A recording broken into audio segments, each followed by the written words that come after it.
Hello student, welcome to my channel talent academy. बच्चों, आज हम लोग क्लास 9 सीबीएसई का सेल चैप्टर का सेकेंड पार्ट पढ़ने वाले हैं। ठीक है, चलिए हम लोग देखते हैं।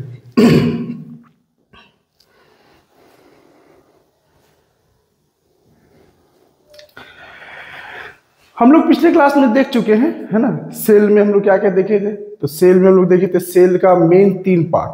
सेल का इंट्रोडक्शन देखे थे, सेल का main 3 part, cytoplasm, cell membrane और न्यूक्लियस। ये तीनों टॉपिक्स के बारे में हम लोग पढ़ चुके थे। आज हम लोग देखेंगे सेल ऑर्गेनेल के बारे में। सेल ऑर्गेनेल होता क्या है? सेल ऑर्गेनेल को हम लोग कंपैरिजन करते हैं अपने बॉडी के जो ऑर्गन होता है। जैसे एक ह्यूमन बॉडी है, ह्यूमन बॉडी बहुत सारे ऑर्गन से बना है। जैसे हैंड हो गया, आई हो गया, नोज हो गया, माउथ हो गया, बहुत तरह के ऑर्गन हैं।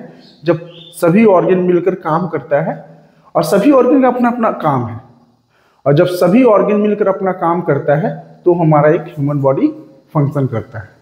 सेम एज सेल के अंदर तो बहुत सारा काम हो रहा है ना, रेस्पिरेशन, डाइजेशन, है ना, एक्सक्रीशन, हर चीज हो रहा है। ठीक है, तो सेल एक केवल पूरा एक सेल जो है ना वही काम नहीं कर रहा है ना। सेल के अंदर भी छोटे छोटे कंपोनेंट होते हैं, छोटे छोटे कंपोनेंट होते हैं जिनको हम लोग बोलते हैं, जैसे ऑर्गेन ना कहकर बोल दिए, छोटे स्केल में है इसलिए बोल दिए ऑर्गेनेल। क्या बोल दिए? ऑर्गेनेल।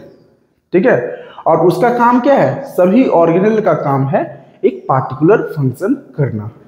जैसे हमारे बॉडी में अलग अलग ऑर्गन का अलग अलग काम है, उसी तरीका से सेल के अंदर जो सेल ऑर्गेनेल होता है उसका भी अलग अलग काम होता है। तो हम लोग देख लेंगे। देखिए,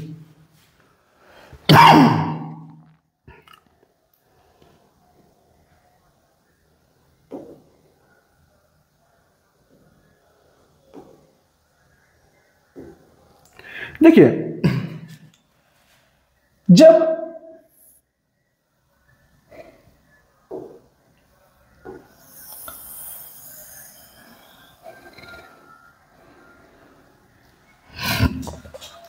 सेल को देखा गया, कंपाउंड माइक्रोस्कोप से देखा गया, तो देखा गया कि उसमें केवल यही 3 चीज दिखा।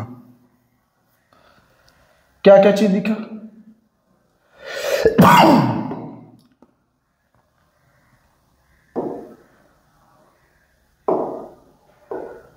उसमें दिखा आपका सेल मेम्ब्रेन, न्यूक्लियस और साइटोप्लाज्म। जब कंपाउंड माइक्रोस्कोप से देखा गया ना तो यही 3 चीज दिखा। क्या क्या? सेल मेम्ब्रेन,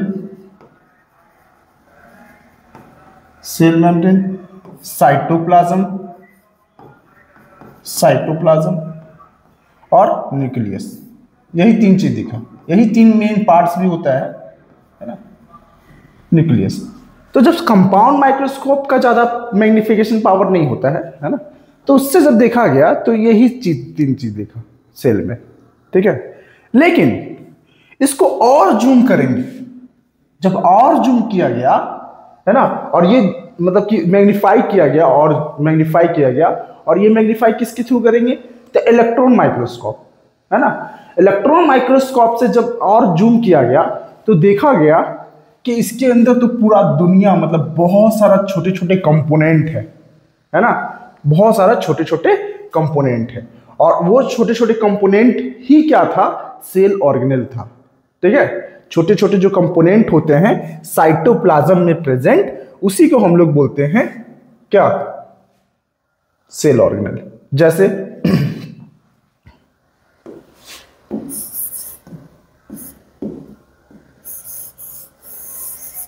जैसे देखिए, जैसे हम यहां पे बनाएंगे तो ये तो हो गया आपका न्यूक्लियस, ये तो न्यूक्लियस मेम्ब्रेन हो गया। और न्यूक्लियस मेम्ब्रेन से ही क्या होता है? अटैच होता है ये वाला ऐसे।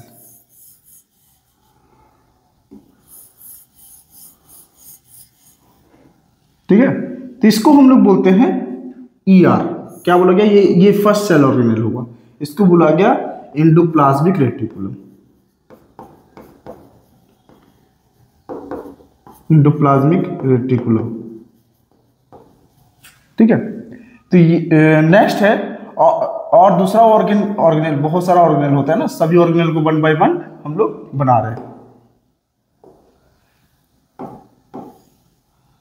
देखिए दूसरा ऑर्गेनल था, इसको हम लोग बोलेंगे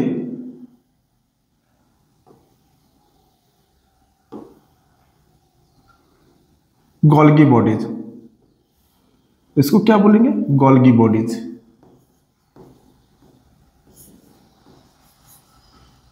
गोल्गी बॉडीज, ठीक है। और ऐसा ही बहुत सारे छोटे छोटे ऑर्गेनल्स है, जैसे यहां पे ये हो गया तुम्हारा लाइसोजोम,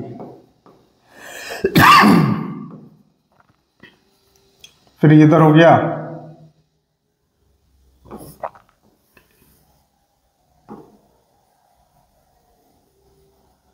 ये हो गया माइटोकॉन्ड्रिया, ठीक है। और छोटे छोटे बना सकते हैं राइबोसोम, ये है राइबोसोम, ठीक है। और भी बहुत सारे छोटे छोटे ऑर्गेनल देखा गया, यही एनिमल सेल में देखा गया तो प्लास्टिड देखा गया, है ना, और भी बहुत सारा चीज देखा गया। तो ये साइटोप्लाज्म में बहुत सारे सेल ऑर्गेनल होता है, ठीक है। देखिए साइटोप्लाज्म क्या होता है वो हम पहले क्लास में डिस्कस कर चुके हैं। जेली लाइक सब्सटेंस होता है जो पूरे सेल मेम्ब्रेन, देखो सेल मेम्ब्रेन और न्यूक्लियर मेम्ब्रेन के बीच में होता है। ये जो एरिया है ना, इस एरिया में फ्लूइड भरा रहता है और उस फ्लूइड को हम लोग बोलते हैं साइटोप्लाज्म। ये साइटोप्लाज्म वर्ड नाम कैसे आया? साइटोप्लाज्म जो ये फ्लूइड है ना, इस फ्लूइड को बुलाया गया साइटोसोल, ठीक है, और साइटोप्लाज्म, ठीक है। तो साइटोसोल फ्लूइड से बना है इसलिए इसका नाम पड़ गया साइटोप्लाज्म, ठीक है, ये याद रखिएगा।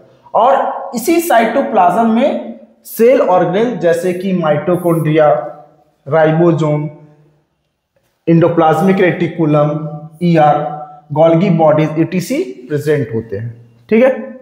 अब सेल में जो भी एक्टिविटी हो रहा है, जो भी केमिकल रिएक्शन हो रहा है, वो सब कहां हो रहा है? सब साइटोप्लाज्म में हो रहा है। It serve as a medium for biochemical reaction, cell activity and the transport of the material का ट्रांसपोर्ट जो होगा इसी साइटोप्लाज्म में होगा, ठीक है। सेल ऑर्गेनल क्या होता है? अब सेल ऑर्गेनल के बारे में बता दिए हैं कि ये छोटे छोटे कंपोनेंट्स होते हैं, स्पेशलाइज्ड स्ट्रक्चर होते हैं जो साइटोप्लाज्म में प्रेजेंट होते हैं, और इनका काम क्या होता है? एक स्पेसिफिक फंक्शन करना होता है। और ये स्पेसिफिक फंक्शन क्यों जरूरी है? सेल के सर्वाइवल के लिए है, ठीक है। तो ये याद रखिएगा। They are like mini organs inside the cell, मतलब एक तरह का मिनी ऑर्गन है ना। मिनी ऑर्गन, छोटे छोटे ऑर्गन्स होते हैं साइटोप्लाज्म के अंदर, उसी को साइटोप्लाज्म, उसी को हम लोग सेल ऑर्गेनल कहते हैं। देखिए ये है लाइसोसोम, ये लाइसोसोम हो गया फर्स्ट ऑर्गेनल, ये माइटोकॉन्ड्रिया हो गया, ये फिर आपका गोल्गी एपरेटस हो गया, ये आपका, ये दोनों देख लीजिए, ये दोनों क्या है? ये दोनों आपका इंडोप्लाज्मिक रेटिकुलम है। हम लोग पढ़ेंगे तो दो तरह के इंडोप्लाज्मिक रेटिकुलम होता है, एक रफ इंडोप्लाज्मिक रेटिकुलम, एक होता है स्मूथ। तो आप देखिएगा यहाँ पे डिफरेंस देख सकते हैं, यहाँ पे गोला गोला जो है ना, इसको राइबोसोम कहते हैं। ये राइबोसोम अटैच होता है ना, उसको रफ कह दिए, और राइबोसोम जब अटैच नहीं हो तो उसको स्मूथ कह दिए, ठीक है। वैक्यूल हो गया, है ना, ये वैक्यूल होता है। ये सेंट्रोजोम हो गया, ठीक है, सेंट्रोजोम हो गया। फिर राइबोसोम बता ही दिए, ठीक है। तो ये मेनली आपका छोटे छोटे जो दिख रहा है इसमें कंपोनेंट, वही आपका सेल ऑर्गेनल है।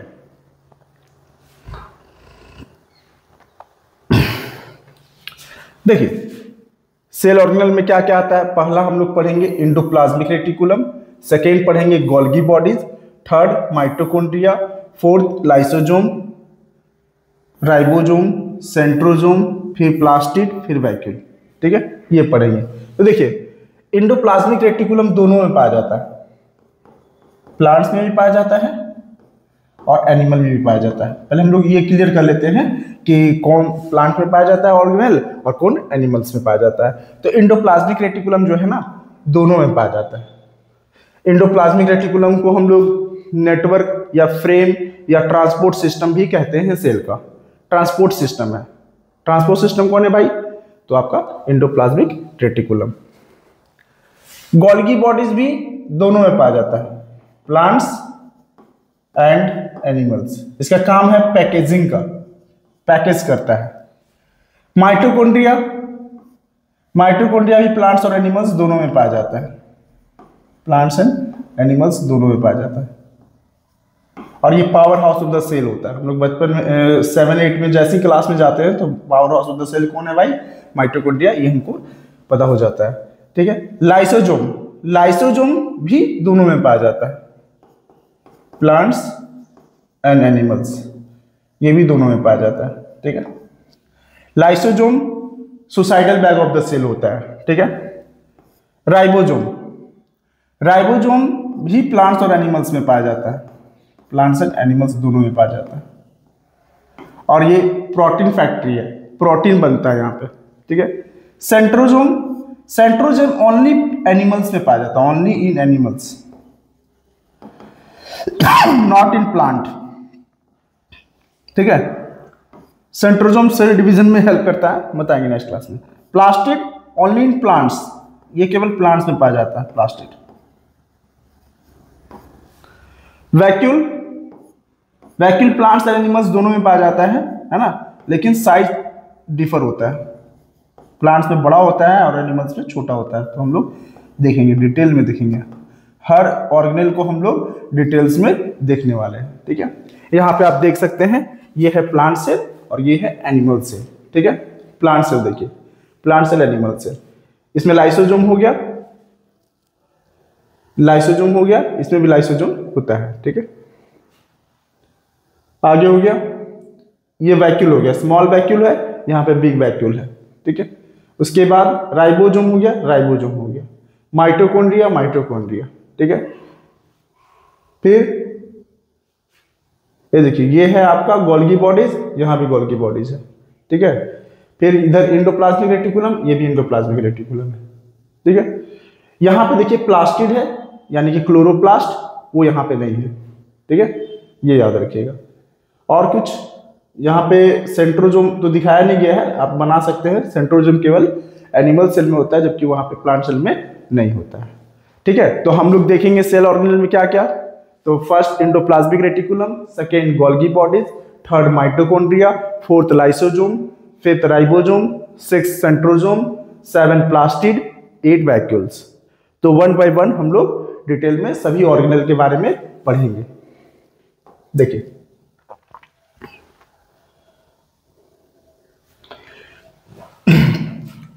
पहला है एंडोप्लाज्मिक रेटिकुलम, ठीक है। एंडोप्लाज्मिक रेटिकुलम को समझने से पहले, है ना, कुछ कुछ हम लोग समझेंगे टर्म, ठीक है। देखिए, पहला है कि एंडोप्लाज्मिक रेटिकुलम जो होता है, ये फ्रेमवर्क ऑफ द सेल होता है। एक नंबर में क्वेश्चन ऐसे ही आ जाता है, बताइए, which cell organelle is also called framework of the cell. तो आपका आंसर क्या होगा? Endoplasmic reticulum. Highway of the cell, cell का हाईवे है, सेल का हाईवे कौन है भाई? Endoplasmic reticulum. हाईवे पे क्या होता है? गाड़ी मोटर चलता है। तो यहाँ भी गाड़ी मोटर चलता है क्या? मतलब एक्चुअली में ट्रांसपोर्ट ही ना हो रहा है। ट्रांसपोर्टेशन मतलब कि क्या, एक जगह से दूसरे जगह पे जाता है ना, हाईवे के ऊपर भी। तो इस यहाँ भी क्या हो रहा है? ट्रांसपोर्टेशन में भी हेल्प कर रहा है, इसलिए इसको हम लोग transport system of the cell कहते हैं। तो पहला एंडोप्लाज्मिक रेटिकुलम को कितने नामों से जानते हैं? तो पहला फ्रेमवर्क ऑफ द सेल, दूसरा हाईवे ऑफ द सेल, तीसरा transport system of the cell, ठीक है। नेटवर्क ऑफ द सेल भी बोलते हैं ना, network, network of the cell भी बोलते हैं, ठीक है। फंक्शन क्या है लिखा हुआ है यहां पे, देख लीजिएगा। Endoplasmic reticulum is a network of membrane tubules, vesicles and flattened sacs system में found in the cytoplasm of eukaryotic cell. ये याद रखिएगा, ये यूकैरियोटिक सेल में पाया जाता है। Connecting the nuclear membrane with the plasma membrane. मैंने अभी पढ़ाया था, जब बनाया था तो बताया था कि जैसे कि ये है आपका सेल मेम्ब्रेन, और ये है न्यूक्लियस। तो न्यूक्लियस मेम्ब्रेन न्यूक्लियर मेम्ब्रेन से अटैच होता है, और किससे फिर अटैच होता है? प्लाज्मा मेम्ब्रेन से, इस तरीके से। तो ये क्या है आपका? ये है एंडोप्लाज्मिक रेटिकुलम। तो देखिए ये है एंडोप्लाज्मिक रेटिकुलम, ये है ट्यूब्यूल्स, ये क्या है? ये ट्यूब्यूल्स है, और ये है आपका सिस्टर्ने। ये जो इस तरह का स्ट्रक्चर है ना, ये वाला स्ट्रक्चर जो दिख रहा है ऐसे, इसी को हम लोग बोलते हैं सिस्टर्ने। देखो लिखा है ना, यही सिस्टर्ने है, ठीक है, और ये सिस्टर्ने स्पेस है। क्लियर हो गया? तो एंडोप्लाज्मिक रेटिकुलम जो है एक तरह का नेटवर्क ऑफ मेम्ब्रेन्स ट्यूब्यूल्स है, ठीक है। वेसिकल्स, फ्लैटेंड सेक्स यानी कि सिस्टर्नी, ये फ्लैटेंड सेक्स जो है इसी को बोलते हैं सिस्टर्नी, ठीक है। और ये कहां से कहां तक फैला हुआ है? तो न्यूक्लियर मेम्ब्रेन, देख रहे हो, न्यूक्लियर मेम्ब्रेन से अटैच है और सेल मेम्ब्रेन से जुड़ा हुआ है, ठीक है। मेन फंक्शन क्या है इसका? मेन फंक्शन है ट्रांसपोर्टेशन सिस्टम है, ट्रांसपोर्ट सिस्टम है। सेल का ट्रांसपोर्ट सिस्टम भाई कौन? तो ईआर है ना। तो ये ट्रांसपोर्टेशन में हेल्प करता है, transport of material inside the cell. Inside the cell, cell के अंदर जो भी ट्रांसपोर्टेशन हो रहा है, किसी भी मॉलिक्यूल, किसी भी चीज को सेल के एक पार्ट से दूसरे पार्ट पे जाना है, तो किसके थ्रू जाएगा? हाईवे के थ्रू। हाईवे कौन है? एंडोप्लाज्मिक रेटिकुलम, ठीक है।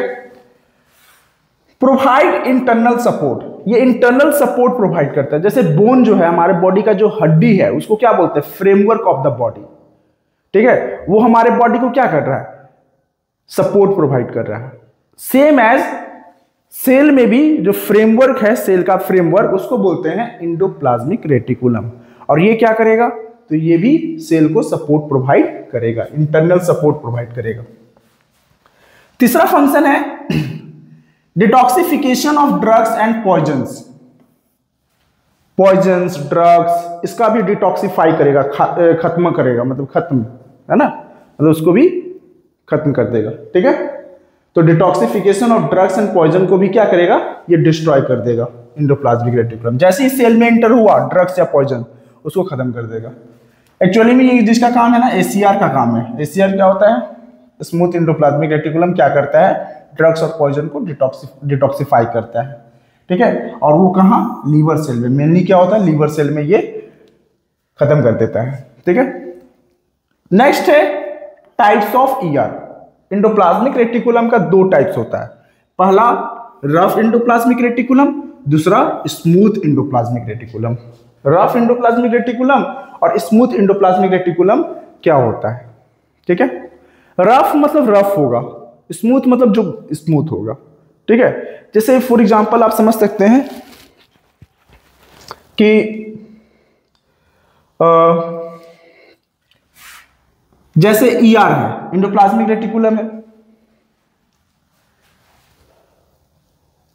एंडोप्लाज्मिक रेटिकुलम मान लीजिए इस तरीके से है।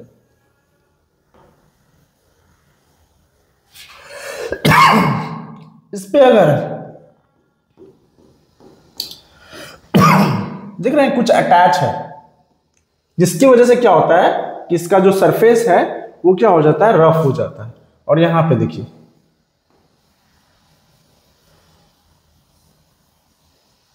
इसमें कोई भी चीज अटैच नहीं है, मतलब इसमें कोई भी चीज नहीं है, ठीक है। देख रहे हैं इसमें जो चीज अटैच है उसको बोलते हैं राइबोसोम।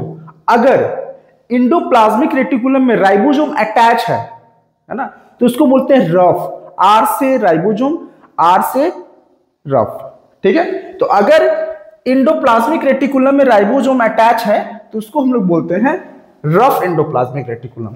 और अगर ऐसा एंडोप्लाज्मिक रेटिकुलम जिसमें राइबोसोम अटैच नहीं है, उसको बोलते हैं स्मूथ एंडोप्लाज्मिक रेटिकुलम, ठीक है।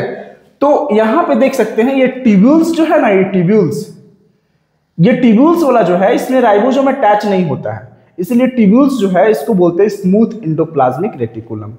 और ये जो सिस्टर्नी है ना, सिस्टर्नी, ये जो है इसमें देखो राइबोसोम अटैच है, और ये राइबोसोम अटैच है, इसलिए इसको हम लोग बोलते हैं रफ एंडोप्लाज्मिक रेटिकुलम, ठीक है। मेनली अगर डिफरेंस लिखना हो, ये बहुत इंपॉर्टेंट है डिफरेंस, ऐसे डिफरेंस आता है एग्जाम में। तो आरईआर और एसीआर का बीच का डिफरेंस क्या है? आरईआर जो है ना वो रफ इंडोप्लाज्मिक रेटिकुलम होता है, एसीआर स्मूथ इंडोप्लाज्मिक रेटिकुलम होता है। आरईआर में राइबोसोम अटैच होता है, राइबोसोम आर अटैच, ठीक है, टू द सरफेस, ठीक है, जबकि एसीआर में राइबोसोम आर नॉट अटैच्ड, ठीक है, are not attached to the surface. इसमें एसीआर में राइबोसोम अटैच नहीं होता है, आरईआर में राइबोसोम अटैच होता है, ठीक है। अब जिसमें राइबोसोम अटैच होता है उसका काम क्या है? प्रोटीन सिंथेसिस करना। क्या करना? प्रोटीन सिंथेसिस करना, ये याद रखिएगा। It helps in protein synthesis, ठीक है। अब जिसमें आरईआर, जिसमें राइबोसोम अटैच नहीं है, उसमें क्या होगा? ये लिपिड सिंथेसिस करेगा। क्या करेगा? लिपिड सिंथेसिस करेगा। एक बार अच्छा से देख लो, है ना, आर ई आर और एस ई आर, ठीक है, क्योंकि बहुत इंपॉर्टेंट है ये एग्जाम में, मतलब कि 100% चांस है कि डिफरेंस आता ही है, ठीक है। देखिए आरईआर मतलब राइबोसोम अटैच होगा, राइबोसोम अटैच, ठीक है। अब जबकि इसमें राइबो स्मूथ इसलिए कि राइबोसोम अटैच नहीं है, राइबोसोम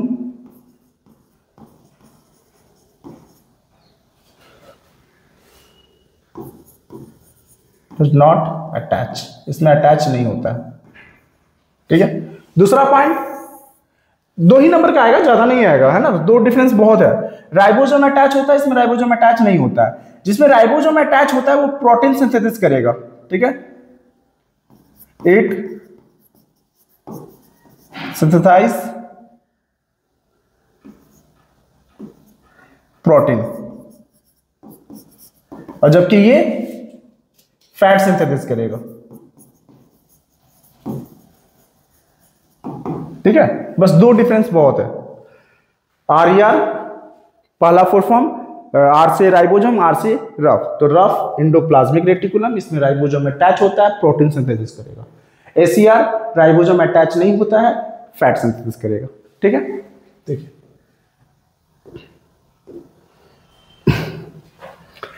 यहां पे याद रखिएगा ना, इंडोप्लाज्मिक रेटिकुलम का एक और काम होता है, ठीक है। इसका एक और काम क्या है कि मेम्ब्रेन बायोजेनिस का काम करता है। मेम्ब्रेन बायोजेनिस क्या होता है? मेम्ब्रेन बनाना, बायोजेनिस मतलब बनाना, और मेम्ब्रेन मतलब सेल मेम्ब्रेन। ये जो सेल मेम्ब्रेन होता है ना, सेल मेम्ब्रेन को बनाता भी है। सेल मेम्ब्रेन का बनाने का जो तरीका है, प्रोसेस है, उसी को बोलते हैं मेम्ब्रेन बायोजेनिस। बहुत इंपॉर्टेंट है, एग्जाम में मतलब आएगा, पक्का आ जाएगा, कोई भी एग्जाम होगा मेम्ब्रेन बायोजेनिस आ जाएगा, तुमको देखने को मिलेगा, हर क्वेश्चन में मिलेगा। तो मेम्ब्रेन बायोजेनिस, मेम्ब्रेन बनाने का एक प्रोसेस, और ये मेम्ब्रेन बायोजेनिस में कौन हेल्प करता है? Endoplasmic reticulum. कहने का मतलब जो सेल मेम्ब्रेन है ना, ये सेल मेम्ब्रेन, इसको कौन बना रहा है? कौन बना रहा है? अगर रप्चर हो गया तो कौन रिपेयर कर देगा, है ना? ऐसे रप्चर होगा नहीं, अगर रप्चर होने वाला है ना, तो कौन उसको रिपेयर कर देगा? तो इंडोप्लाज्मिक रेटिकुलम। कैसे? तो देखिए मैंने पिछले क्लास में पढ़ चुके हैं, हम लोग पिछले क्लास में पढ़ चुके हैं कि सेल मेम्ब्रेन जो होता है ना, वो प्रोटीन और लिपिड से बना रहता है। क्या से बना रहता है? प्रोटीन और लिपिड से बना रहता है, ठीक है। प्रोटीन और फैट से बना रहता है, फैट भी बोल सकते हो लिपिड्स को, तो प्रोटीन और लिपिड से बना रहता है। अब देखो इंडोप्लाज्मिक रेटिकुलम से क्या निकल रहा है? फैट सिंथेसिस हो रहा है, फैट सिंथेसिस हो रहा है। क्या प्रोटीन भी सिंथेसिस हो रहा है? हाँ, क्योंकि आरईआर क्या कर रहा है? प्रोटीन बना रहा है, और एसीआर लिपिड्स बना रहा है। अब ये दोनों जो है सेल मेम्ब्रेन उसी से बना है, लिपिड्स एंड प्रोटीन से ही बना है। तो अगर ये दोनों एंडोप्लाज्मिक रेटिकुलम जो है प्रोटीन और फैट सिंथेसिस कर रहा है, तो यही फैट और प्रोटीन सिंथेसिस जो कर रहा है, यही इसी का यूज करके क्या हो जाएगा? सेल मेम्ब्रेन बन जाएगा, ठीक है। और इसी प्रोसेस को बोलेंगे मेम्ब्रेन बायोजेनिस। देखिए membrane biogenesis means making of a new cells membrane. The plasma membrane is made up of lipids and protein. Plasma membrane क्या से बना है? लिपिड से बना है और प्रोटीन से बना है, ठीक है। स्मूथ ईआर मेक्स लिपिड्स, मैंने क्या पढ़ा, स्मूथ जो है एसीआर क्या बना रहा है, लिपिड्स, और आरईआर क्या बना रहा है, प्रोटीन्स। ठीक है, this lipids and proteins join together, ये दोनों के द्वारा जो बनाया जा रहा है लिपिड्स प्रोटीन दोनों ज्वाइन हो जाता है टू फॉर्म और रिपेयर द प्लाज्मा मेम्ब्रेन, और ज्वाइन होकर एक होकर प्लाज्मा मेम्ब्रेन बना देता है। ठीक है, और इसी प्रोसेस को बोलते हैं मेम्ब्रेन बायोजेनेस। मतलब ये 100% हम श्योर हैं या कि एग्जाम में आया होगा, अभी एग्जाम चल रहा है तो एग्जाम चल रहा होगा तो आप ऑब्जर्व कीजिएगा, ये क्वेश्चन जरूर पूछा जाता है। ठीक है, देखिए नेक्स्ट है Golgi bodies. Second cell organelle कौन है, गोल्गी बॉडीज। गोल्गी बॉडीज को और भी बहुत सारे नामों से जानते हैं, देख लीजिए, एक ही बार लिख दिया, Golgi bodies, Golgi apparatus, Golgi complex. मतलब अलग अलग, मतलब बुक ही में तीनों नाम देता है, तो बच्चा लोग क्या हो जाता है, कंफ्यूज हो जाता है, कंफ्यूज आ जाता है। ठीक है, और कंफ्यूज नहीं होना है ना। गोल्गी बॉडीज, गोल्गी एपरेटस और गोल्गी कॉम्प्लेक्स, ये तीनों एक ही चीज है। ठीक है, अब देखिए नाम कैसे पड़ गया सर, गोल्गी, और कोई अच्छा नाम पड़ जाना चाहिए था, सलमान खान एकदम नाम पड़ जाता, कितना अच्छा रहता है ना, या शाहरुख खान या अक्षय कुमार, है ना, ऐसे तो नाम नहीं पड़ा, एकदम गोल्गी बॉडीज, है ना। तो गोल्गी बॉडीज, तो देखिए ये जो डिस्कवर किए थे ना, पहली बार देखे थे ना, है ना, जो साइंटिस्ट पहली बार देखे थे वही अपना नाम दे दिए, मतलब अपने ही नाम का थोड़ा सा पार्ट दे दिए, भाई तू रख ले, मेरे नाम से जाना जाएगा तुम। ठीक है, हम तुमको खोज किए हैं तो मेरे नाम से जाना जाएगा। ठीक है, तो डिस्कवर्ड बाय कैमिलो गोल्गी, तो पहली बार गोल्गी बॉडीज को कौन डिस्कवर किया, कैमिलो गोल्गी इन 1898। तो देख रहे हैं ना, कैमिलो गोल्गी के नाम से ही क्या है, गोल्गी है ना कैमिलो गोल्गी में, तो उसी से Golgi bodies, Golgi apparatus, Golgi complex, देख रहे हो, गोल्गी बॉडीज लगा दो, एपरेटस लगा दो, कॉम्प्लेक्स लगा दो, कोई दिक्कत नहीं है। ठीक है, मतलब कैमिलो गोल्गी के नाम से ही गोल्गी बॉडीज का नाम पड़ गया। देखिए it is a cell organelle important for packaging and transport. Packaging का काम है, पैकेजिंग का काम है और ट्रांसपोर्ट करने का काम है। इसको हम लोग समझेंगे पैकेजिंग का काम कैसे है, कैसे करते हैं। ठीक है, तो देखिए ये गोल्गी बॉडीज और इंडोप्लाज्मिक रेटिकुलम दोनों एसोसिएशन बना लेता है, दोनों मतलब कि किस तरह से पार्टनर है ना, पार्टनर बोल सकते हैं, है ना। तो दोनों मिलकर ही ट्रांसपोर्टेशन कर रहा है। अब जैसे बनाने का काम किसका है, इंडोप्लाज्मिक रेटिकुलम, तो बना दिया, अब उसको पैकेजिंग करेगा, कहां भेजना है उसको, ठीक है, कौन करेगा, तो गोल्गी बॉडीज। गोल्गी बॉडीज क्या करेगा कि जो भी इंडोप्लाज्मिक रेटिकुलम बना रहा है वो क्या करेगा, उसको पैकेजिंग करेगा, पैकेजिंग करके जहां जाना है उसको भेज देगा। ठीक है, जैसे पोस्ट ऑफिस में बहुत सारे लेटर आते हैं, है ना, इसको हम लोग post office of the cell भी बोलते हैं। ठीक है, post office of the cell, shipping centre of the cell, है ना, shipping centre of the cell भी बोलते हैं। ठीक है, इसको आप बोल सकते हैं शिपिंग सेंटर, शिपिंग सेंटर बोल सकते हैं। ठीक है, या पोस्ट ऑफिस भी बोल सकते हैं, post office of cell. Sir post office of cell कैसे सर, पोस्ट ऑफिस का काम क्या है, पोस्ट ऑफिस में बहुत सारा लेटर आया, है ना, रामू मोनू सोनू, है ना, बहुत सारा आया लेटर। ठीक है, तो वो सभी लेटर को पहले क्या करेगा, पोस्ट ऑफिस कलेक्ट करेगा। अब कलेक्ट करने के बाद क्या, एरिया वाइज क्या करेगा, सबको डिवाइड करेगा, एक तरह से पैकेजिंग करेगा। अब पैकेजिंग करके क्या करेगा, वहां तक पहुंचा देगा। ठीक है, सेम काम गोल्गी बॉडीज का है, पहले पैकेजिंग करेगा फिर उसको ट्रांसपोर्ट कर देगा।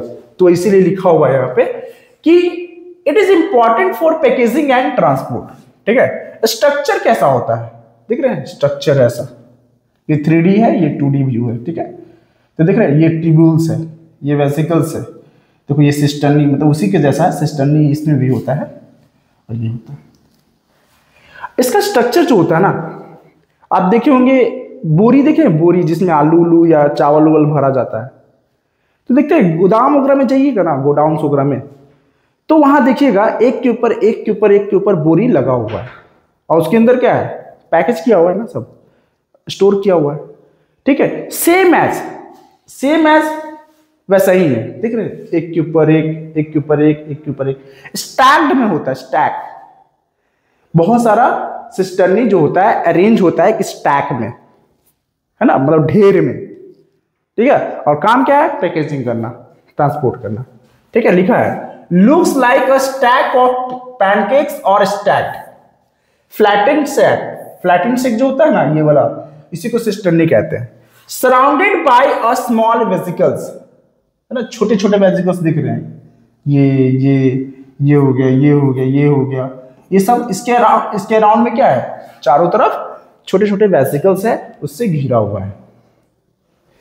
समझ में आ गया। Next function.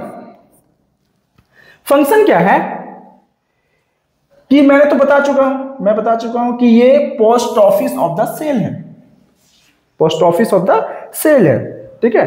क्या करेगा, पहले जितने भी चीज आ रहा है उसके पास पहले पैकेजिंग करेगा, ठीक है, फिर उसको ट्रांसपोर्ट करेगा। तो देखिए ट्रांसपोर्ट तो करना काम ही है। मॉडिफिकेशन करेगा, मतलब कहां जाना है, किसको जाना है ना, इस तरह का मॉडिफिकेशन करेगा। फिर पैकेजिंग करेगा, किसको भाई, प्रोटीन, लिपिड्स और अदर मटेरियल, ठीक है। लेटर को थोड़ी ना करेगा, लेटर तो पोस्ट ऑफिस करेगा, तो ये सेल करना पोस्ट ऑफिस है, तो सेल का पोस्ट ऑफिस है, तो किसको किसको पैकेजिंग करेगा, है ना। तो प्रोटीन और लिपिड्स और अलग अलग जो सब्सटेंस होता है, ठीक है। हाँ, यहां पे एक चीज और याद रखिएगा, फॉर्मेशन ऑफ लाइसोजोम। लाइसोजोम का जो फॉर्मेशन है वो कौन करता है भाई, गोल्गी बॉडीज, है ना। पूछ देगा, बताओ भाई कि गोल्गी बॉडीज जो है, ये लाइसोजोम का फॉर्मेशन कौन करता है, लाइसोसोम कौन बनाता है, लाइसोसोम कौन बनाता है भाई, तो गोल्गी बॉडीज बनाता है, ठीक है। स्ट्रक्चर में कोई डाउट नहीं है ना। इसी तरीके से हम सेल में बनाए थे, ऐसे बनाए थे, ऐसा, इस तरीके का स्ट्रक्चर होता है, ठीक है। तो ये गोल्गी बॉडीज हो गया, ठीक है। नेक्स्ट देखिए, नेक्स्ट है माइटोकॉन्ड्रिया। थर्ड सेल ऑर्गेनेल कौन है भाई, माइटोकॉन्ड्रिया, ठीक है। सबसे इंपॉर्टेंट कहने का मतलब है कि अगर ये नहीं रहता ना हमारे बॉडी के सेल में, तो हमको एनर्जी नहीं मिलने वाला था, या इतना एनर्जी नहीं मिल पाता जितना हम बोल पा रहे हैं, है ना, या बच्चे लोग खेल लेते हैं, पढ़ लेते हैं, हर चीज कर लेते हैं, है ना। तो ये माइटोकॉन्ड्रिया का ही हम लोग को शुक्रगुजार होना चाहिए, है ना, शुक्रगुजार होना चाहिए, है ना, शुक्रगुजार होना चाहिए कि हमारे अंदर, हमारे बॉडी के सेल में ये माइटोकॉन्ड्रिया है। माइटोकॉन्ड्रिया को हम लोग power house of the cell कहते हैं। क्या कहते हैं, power house of the cell. Sir power house जानते हैं ना, पावर हाउस का मतलब क्या होता है कि हर सिटी में पावर हाउस होता है। वो क्या करता है, पावर बनाता है, एनर्जी बनाता है और पूरे सिटी को सप्लाई करता है। भाई ले लो, तुम्हें सब ले लो, पूरे सिटी वाला तुम लोग पावर ले लो। तो हम लोग क्या करते हैं, इलेक्ट्रिसिटी हो गया, है ना, इलेक्ट्रिक पावर प्लांट होता है, तो जहां इलेक्ट्रिसिटी को लोग बना लिया, सबको फिर दे दिया। तो same as power house of the cell mitochondria को इसलिए बोलते हैं क्योंकि ये एनर्जी बनाता है, एनर्जी बनाएगा और पूरे बॉडी का सेल जब यूज हो जाएगा, मतलब वो एनर्जी जब पूरे सेल यूज करेगा तो हमको एनर्जी मिल जाएगा, ठीक है। क्योंकि हम लोग का बॉडी सेल से बना है ना, और सेल बड़ा चौटा भी स्पॉट है, तो हर सेल को अगर एनर्जी मिल जाएगा तो हमको एनर्जी नहीं मिल जाएगा, मिल जाएगा, ठीक है। देखिए, और ये याद रखिएगा, माइटोकॉन्ड्रिया जो है ना, वो केवल यूकैरियोटिक सेल में ही मिलता है। मैं बता चुका हूं यूकैरियोटिक सेल और प्रोकैरियोटिक सेल क्या होता है। यूकैरियोटिक सेल में वेल डिफाइंड न्यूक्लियस होता है, ठीक है, और उसी के अंदर जेनेटिक मटेरियल होता है, डीएनए, राइबोसोम, डीएनए हो गया, फिर वो हो गया, क्या बोलते हैं, क्रोमोसोम, ठीक है। तो ये याद रखिएगा, तो ये यूकैरियोटिक सेल में ही पाया जाता है, प्रोकैरियोटिक में नहीं पाया जाता है। स्ट्रक्चर देखिए, स्ट्रक्चर थोड़ा सा देखने से पहले हम लोग देख लेते हैं, थोड़ा सा, है ना, अच्छा सा बना लेते हैं। स्ट्रक्चर इस तरीके का, ऐसा,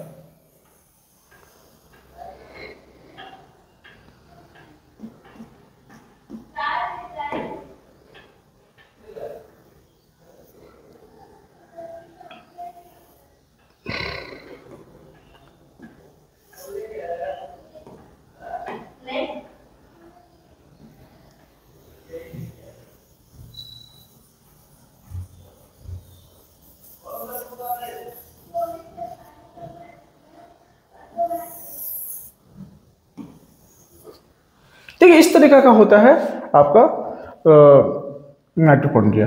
ठीक है, तो देखिए ये जो आउटर मेम्ब्रेन है इसको क्या बोलते हैं, आउटर मेम्ब्रेन।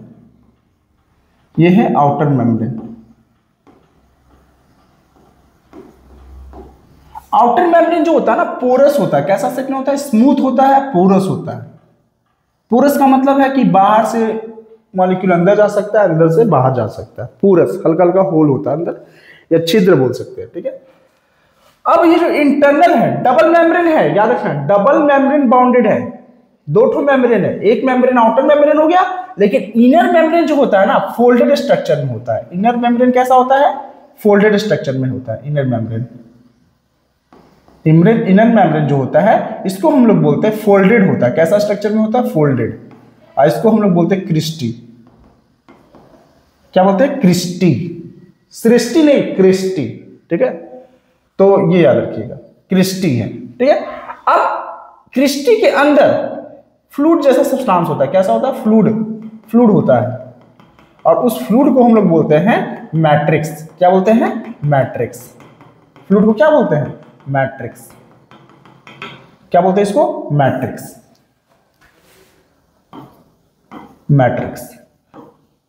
मैट्रिक्स मतलब फ्लूइड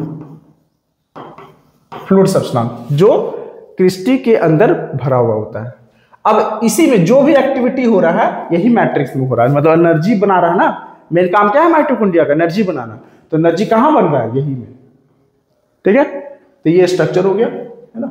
देखिए यहाँ पे ये जो है ये आउटर मेम्ब्रेन है, पोरस होता है। ठीक है, इसके अंदर देखिए इंटरनल जो ऑर्गन है, इनर ऑर्गन, ये देखिए फोल्डेड स्ट्रक्चर में है।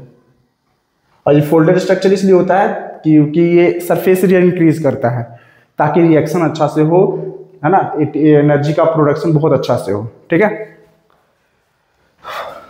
देखिए ये है क्रिस्टी, इसके अंदर जो है उसको बोलते हैं मैट्रिक्स। ठीक है, और भी बहुत सारा चीज है, देख रहे हो ये ग्रेन्यूल्स है ना, ये राइबोसोम होता है, देखते हो राइबोसोम है ये, है ना। और फिर ये जो चूड़ी जैसा स्ट्रक्चर दिख रहा है, चूड़ी, ये चूड़ी क्या है, यही है तुम्हारा डीएनए। क्या है ये, डीएनए। ठीक है, डीएनए है। और यहीं पे क्या हो रहा है, एटीपी मतलब एनर्जी बन रहा है। क्या बन रहा है, एनर्जी का प्रोडक्शन हो रहा है। ठीक है, ये याद रखिएगा।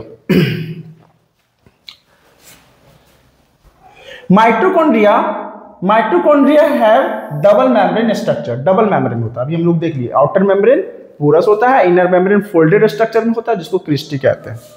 ठीक है, the outer membrane is smooth. Outer membrane क्या होता है, देख लो, आउटर मेम्ब्रेन स्मूथ होता है and allows small molecule to pass through, मतलब उसके अंदर आने देता है या अंदर से मॉलिक्यूल को बाहर जाने देता है। The inner membrane is highly folded into cristae. Inner membrane जो होता है ना वो क्या होता है, फोल्डेड स्ट्रक्चर में होता है जिसको बोलते हैं क्रिस्टी। और ये ऐसा क्यों होता है सर, फोल्डेड स्ट्रक्चर में क्यों होता है, क्योंकि ये सरफेस एरिया इंक्रीज करता है। सरफेस एरिया इंक्रीज करता है ताकि एनर्जी प्रोड्यूसिंग रिएक्शन जो होता है वो अच्छा से हो।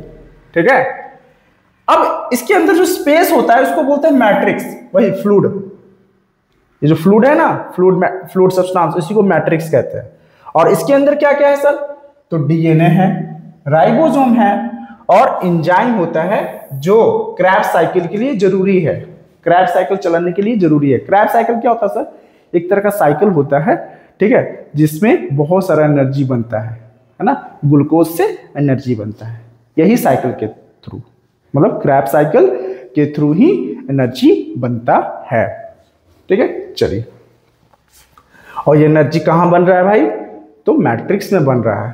पूछता है क्वेश्चन, है ना, तो ये ऑप्शन रहेगा वहां, तो वहां पे वो नहीं रहेगा, माइटोकॉन्ड्रिया नहीं रहेगा, दे देगा मैट्रिक्स, तो मैट्रिक्स वहां पे सही होगा आंसर। ठीक है, फंक्शन क्या है, तो देखिए माइटोकॉन्ड्रिया क्या है, वो एनर्जी बनाता है। माइटोकॉन्ड्रिया रिलीजेस एनर्जी, किस फॉर्म में भाई, इन the form of ATP. What is ATP, ATP का फुल फॉर्म हम लोग बचपन से पढ़ते हुए आ रहे हैं, क्लास 7-8 में आप पढ़े होंगे, रिस्पिरेशन चैप्टर में एटीपी रहता है। ठीक है, एटीपी एडेनोसिन ट्राइफॉस्फेट होता है। क्या होता है, एडेनोसिन ट्राइफॉस्फेट। एडेनोसिन ट्राइफॉस्फेट जो होता है ना, इसी को हम लोग बोलते हैं energy currency of the cell. Question, which,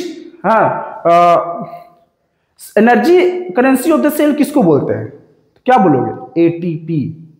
energy currency of the cell किसको बोलते हैं? एटीपी। ठीक है, ये याद रखना।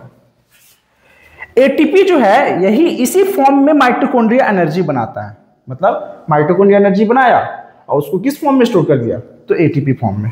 ठीक है, this energy is used for making new chemical compound and for mechanical work. और यही एनर्जी हमारे बॉडी में यूज होता है अलग अलग एक्टिविटी करने में। ठीक है, जैसे हम बोल पा रहे हैं तो क्या कर रहा है? एनर्जी वहां आ गया, माउथ के पास ज्यादा वर्क हो रहा है ना, तो पूरे बॉडी से जो एनर्जी है वो कहाँ आ गया? माउथ में।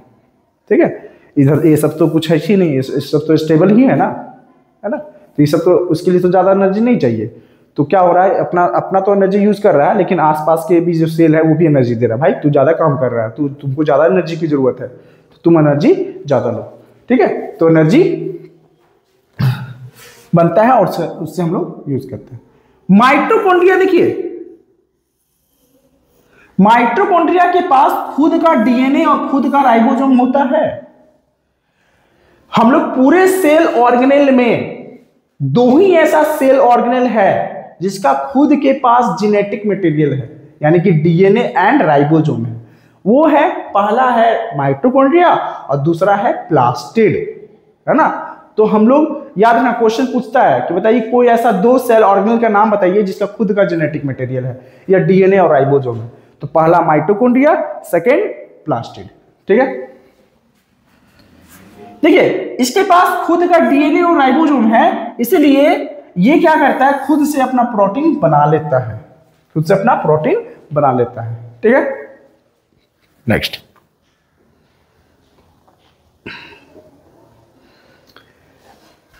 है lysosome.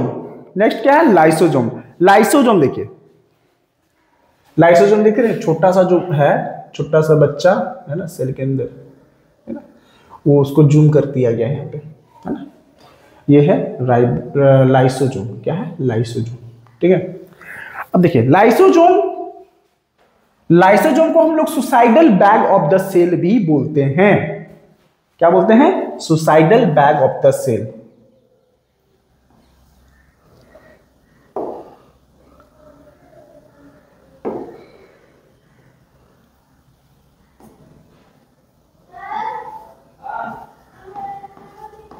Suicidal bag of the cell, cell का suicidal bag of the cell है। ठीक है, सुसाइडल बैग है। ठीक है, देखते हैं क्यों बोलते हैं इसको सुसाइडल बैग। पूछता है क्वेश्चन, बताइए लाइसोसोम को suicidal bag of the cell क्यों कहते हैं? ठीक है, उसका आंसर हम बताएंगे भी। ठीक है, देखिए मेम्ब्रेन बाउंडेड सैक है। मेम्ब्रेन बाउंडेड मतलब मेम्ब्रेन के अंदर ही होगा, मेम्ब्रेन के अंदर ही होगा जो भी चीज हो, है ना। मेम्ब्रेन बाउंडेड सैक है और इसके अंदर बहुत सारा डाइजेस्टिव एंजाइम है। क्या है? Digestive enzyme. ऐसा डाइजेस्टिव एंजाइम है किसी को भी डाइजेस्ट कर देगा, किसी को भी डाइजेस्ट कर जाता है। ठीक है, तो ये याद रखिएगा कि मेम्ब्रेन बाउंडेड सैक है, इसके अंदर डाइजेस्टिव एंजाइम होता है। ठीक है, पता है कितने टाइप का डाइजेस्टिव एंजाइम होता है? 14 different types of digestive enzyme होता है। ठीक है, हाइड्रोलाइटिक एंजाइम, है ना।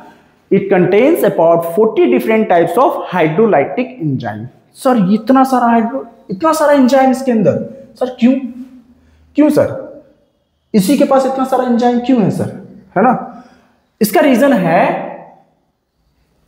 है कि देखो पढ़ते हैं हम, इसका रीजन बताएंगे, है ना। These are cells waste disposal system, मतलब ये सेल डिस्पोजल सिस्टम भी है। डिस्पोजल सिस्टम मतलब कोई भी चीज, फॉरेन मटेरियल, अगर कोई भी फॉरेन मटेरियल है, फॉरेन समझते हो ना, विदेशी मटेरियल, विदेशी मतलब जो भी स्ट्रेंजर है, सेल के लिए जरूरी नहीं है। ठीक है, वो जो है फॉरेन मटेरियल अगर सेल के अंदर आ गया साइटोप्लाज्म में, तो ये लाइसोसोम एक्टिव हो जाएगा, कहेगा अरे तुम हमारे सेल के अंदर कैसे आ गया, है ना, तुम तो सेल के लिए जरूरी नहीं है, और उसको मार के एकदम खत्म कर देगा, है ना। मतलब अपना डाइजेस्टिव एंजाइम सीक्रेट करेगा और वो खत्म। समझ रहे हो ना। तो ये याद रखिएगा, they keep the cell clean, है ना। अब क्यों कर रहा भाई? क्या इसके पास वो करने का मतलब क्या मन कर रहा है? नहीं, इस तरीका से सेल को साफ रख रहा है, क्लीन रख रहा है। ठीक है, ये याद रखो। देख लो कितना मतलब कि सेल के अंदर भी लाइसोसोम, वो कितना सोच रहा है ना। हम लोग अपने घर को साफ सुथरा नहीं करते, जैसे तैसे सामान रख देते हैं, ये पूरा सेल को क्लीन करता है ना। तो they keep the cell clean by digesting foreign material, है ना। फॉरेन मटेरियल जैसे कि बैक्टीरिया, अलग अलग फूड, वो आ गया और आ गया आराम से घूम रहा है ना, सेल में घूम रहा है, साइटोप्लाज्म में घूमते घूमते लाइसोसोम के पास पहुंच गया। अब लाइसोसोम देखा कि अरे तुम मेरे घर में कैसे आ गया, हाँ तुम मेरे घर में कैसे आ गया रे, है ना। अब मारेगा, इतना मारना, खत्म, बैक्टीरिया हो गया या फूड हो गया, खत्म, सपाहा, है ना।